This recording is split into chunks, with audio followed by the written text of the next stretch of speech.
You can do it other way. You can say, half the money you put in a social business fund, half you give it away. See which one works better for you. If you like this one better, gradually you'll pull all the money.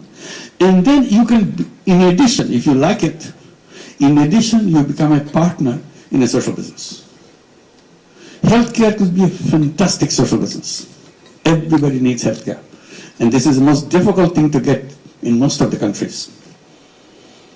I said, why don't we create social businesses? During COVID-19, we have gone through a big fight, global fight, to make vaccine patent-free. Just patent-free. We're not saying give it free. Patent-free. Patent means you protect the right for yourself. You can charge any amount you want. It's a monopoly right. Take away monopoly. You sell the product at the price which you have to charge.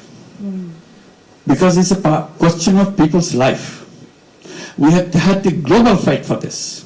Fighting taken to the WTO, because that's where final voting takes place. It needs every nation's concurrence.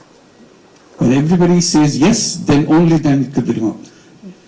In the final count, when after a long battle around the world, final count, 10 countries stayed away, didn't vote. So patent stayed.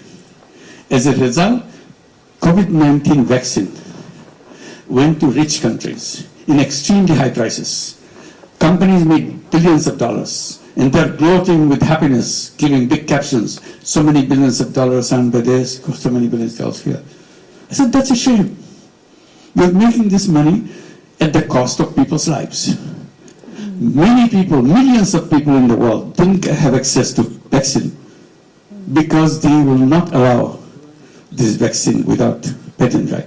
If patent right was removed, many countries will produce this, and it will be available everywhere. So ever since we are campaigning for pharmaceutical companies to become social business companies. Today you pay a penny for your medicine, in the production of that medicine, you charge to the consumer $1 for that. Nobody can stop that. It's a free market. So I said only escape from that is to create social businesses. Where would the social business come from? From me and from you. If you agree, we do that. Nobody can stop us. It's a business. Only thing, we don't overprice it to make money for ourselves. Because social business doesn't have any room for making personal money out of the business. So that's it. So this is the way to go. It can be creative. Money should not be a barrier. It's a kind of a creative way of thinking how to make it possible. Make contracts with the people. I delivered this, you give me this, I delivered this. That's it. Thank you. Thank you. Thank you very much, and please feel free to engage with Professor Yunus. Thank you. Please. The lady in the middle, please also introduce yourself and your organization. ตรงกลางสุดขาวค่ะ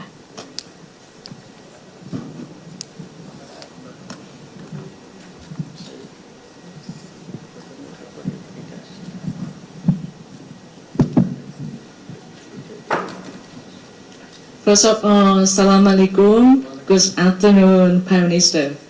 I would like to have, I'm Fatima from Asia Medicare Group Company. We're running about the medical tourist business. I have the same question since I asked last Prime Minister, last time when they visit Thailand. I want to know about the bank system. When is gonna be developed or improved about bank to bank and increase this for more easier business between Thailand and Bangladesh. Thank you so much. Thank you. It's many examples around the world how to create a new kind of bank. It's a social business bank. So microcredit banks are social business bank. We're not talking about you make money out of the poor people. We said create a social business bank. If you want to make money and still lend money to the poor people, that's fine. It's allowed. But better still, it could be a social business. So that you do that not to make money for yourself, you do that because you want to help people to transform their own lives. Yes. And give it a thing. And we keep saying that like in the universities, in the colleges where students come, I'm saying they should be entrepreneur. In every school, they should have a social business fund So the students who will become entrepreneurs, they'll come with a business idea and go to the school fund to try it out, practice it. It's a tiny little model that they would like to do.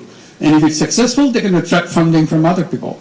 But the school should be able to provide this funding so that you can start a new idea while you're still in school.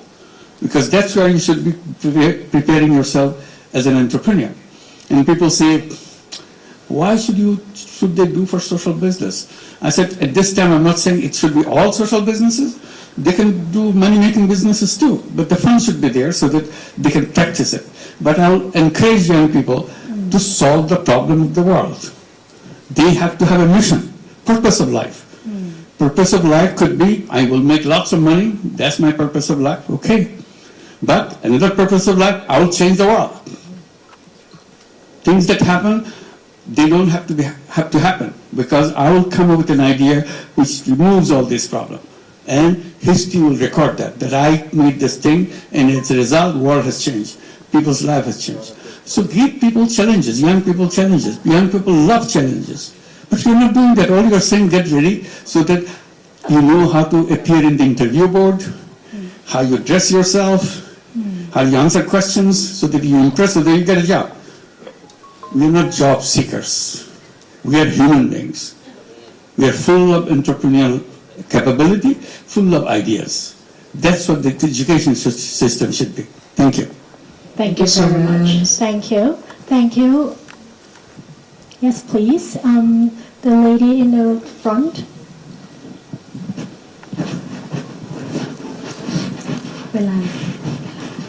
Sorry, I can't see anybody. So I hope there's some light in the middle. Good afternoon, Your Excellency.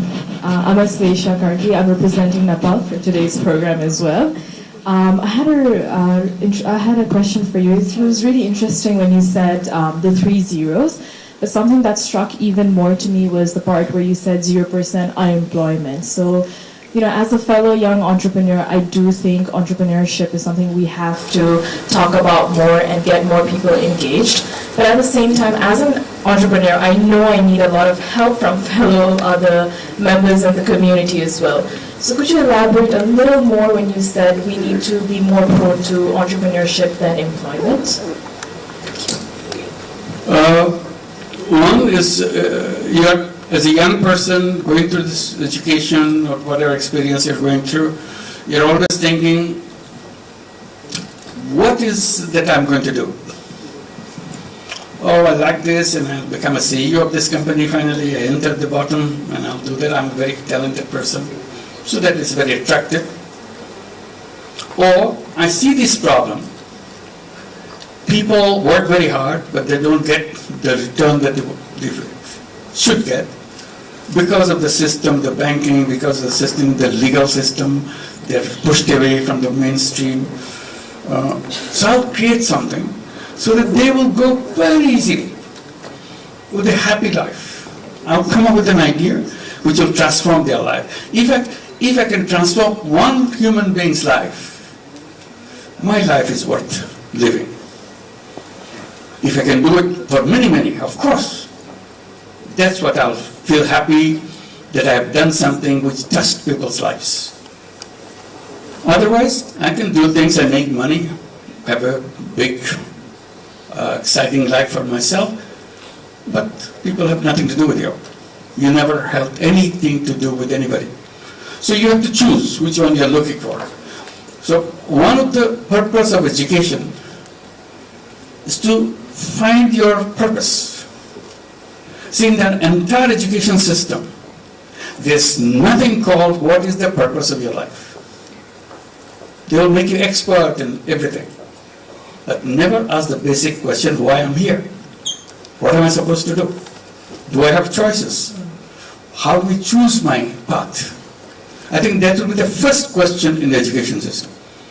The day you enter grade 1, what is the purpose of my life? And I search for it as I go. And I battle with my colleagues, I tell my colleagues this is what I do. My friends in the class say, no, I want to do this. Other friends say, no, I want to do this. And my ideas keep changing. Next class, I'm much mature. I know what I want to do. But still, brighter ideas keep coming in the debates and so on. because this is a fundamental question each class asks itself, and we record it. So the next year we read that what we used to think about last year. Has anybody changed his mind? Yes, I've changed my mind. This is what I want to do. Record it. So as we go, how our minds develop. Ultimately, I have to find the purpose of my life. It's a very short period. It's not a long period. But within that short period, I have to reach the goal of my life. Making money cannot be a goal of life. But if you want, put it there. I want to make money. Go ahead. But you listen to others, what they want to do. I want to change the world. I don't like the way it happened this way. I don't like the way I don't like the war. I don't like this. I want to create a world like this. That's what it will happen. Imagination. That's the key word for every young person. Imagine. Imagine the world that you want to have. Imagine what you want. That's the part of your growing up. By the time you're mature, you're ready to go, you have your ideas matured. If you imagine, whatever you imagine, it will happen. If you don't imagine, it will never happen. Imagination is a big part. That's the most important ingredient in every single human life. Imagination. Thank you. Well, thank you very much for the Q&A session, and big round of applause to His Excellency Professor Dr. Yunus for a wonderful keynote address. And also please remain on the stage for a photo session, and may I invite His Excellency Mr. Warawut Silapa Acha, Minister of Social Development and Human Security, the Kingdom of Thailand. Her Excellency Ms. Jirakon Sinthupai, Minister attached to the Prime Minister's Office.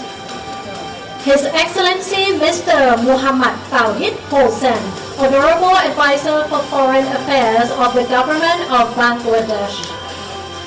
His Excellency Indra Mani Pandey, Secretary General of BIMSTEC, and all the speakers from the BIMSTEC member states for both sessions. Please, all the speakers come up for the photo session.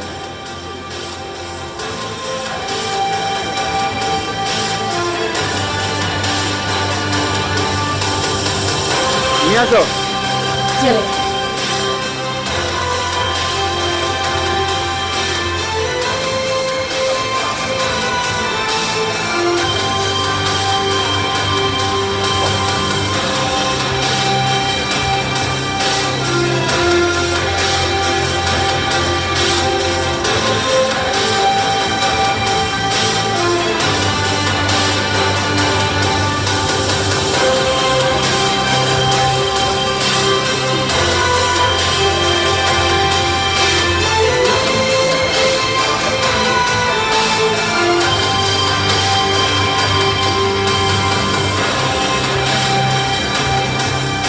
Here to witness the BIMSTEC Young Gen Forum, Where the Future Meets, co-hosted by the Ministry of Foreign Affairs and TNN World. It's such a highlight that 7 BIMSTEC member states together represent over 1.7 billion people, accounting for nearly 23% of the world's population, forming a dynamic and expansive market full of investment opportunities across various industries.